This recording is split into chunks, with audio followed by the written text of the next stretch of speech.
जी तो मैं इस वक्त मरी में ही मौजूद हूँ जी। सेकंड डे आज लगातार स्नोफॉल हो रही है। अभी थोड़ी देर रुकी है तो आप ये देख लें 3 से 4 फुट के राउंड अबाउट बर्फ़ जम गई है।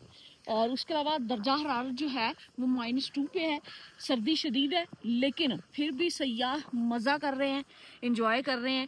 ज़ाहिर सी बात है, हर बंदा पैसे लगा के पहुंचा है तो वो कहता है अपने पैसे वसूल कर लें। और आप यकीन करें, जिस तरह की स्नो इस दफ़ा पड़ी है ना, और जो दरख्तों का और आसपास का हाल है, तो पैसा वसूल वीडियो है।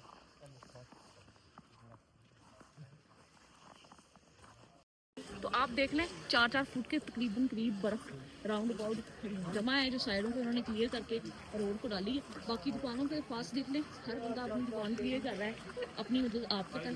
ये इन लोगों के लिए मुश्किल नहीं, ये यहाँ के ख्वाहिश नहीं है, लेकिन मेहनत तो है।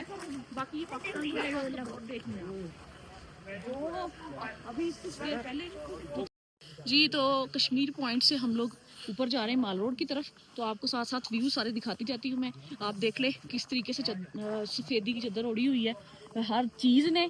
बाकी ये है कि यहाँ की इंतज़ामिया बहुत मुतहर्रिक है।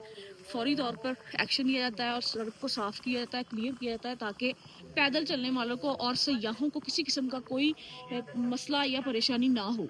बाकी गाड़ियों के रास्ते अभी तक नहीं खुले, वो खुलते हैं तो फिर घर के लिए वापसी। आज बहुत सारे सयाह चले गए हैं, वो गए हैं जो लोकल ट्रांसपोर्ट पे आए थे, लेकिन रास्ते अभी भी ब्लॉक हैं। गाड़ियाँ जाहिर सी बात है बर्फ़ में ढकी हुई हैं, उनको निकालना और फिर स्नो चैन के बगैर गाड़ी का कोई हाल नहीं है, इसलिए अपनी स्नो चैन वगैरह लेके आएँ।